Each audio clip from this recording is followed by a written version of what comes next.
their diet across the UK. Does have some sugar in it, you say? It does. Why don't you say specifically how much sugar there is in this can, for example? I think if you find, on the side you say 30, you have a percentage on there, don't you? Yes, right here on the front, it quite clearly calls out the amount of sugar in this can of Coke. And what does it say?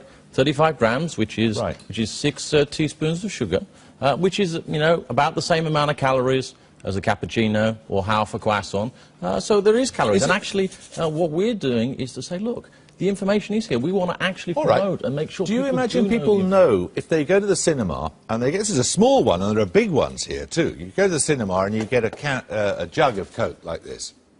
Do you think people have any idea how much sugar's in it? And maybe they don't. And I think one of the things we need to do. Look at this. 23 sachets of sugar in that single container, the equivalent thereof. Now, that is a staggering amount of sugar, isn't it? That is why we're very focused, as one of the things we're doing, on getting the information out there. We're not trying to hide the information behind what's in a Coca-Cola Classic, but there's zero sugar in a Coke Zero. Well, clearly, it's called a Coke Zero, but the Coke Classic, look at this one here. There's 44 packets of sugar in this one. 44!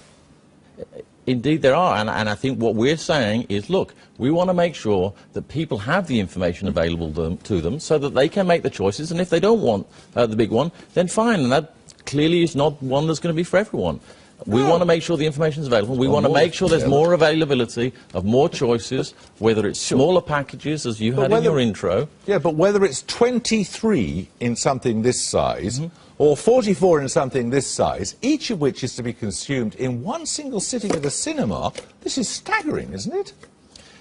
Look, I think we do need to recognise that things need to change, that the bigger cups need to come down. I don't think that we are talking that the world can't change and the world doesn't need to move on.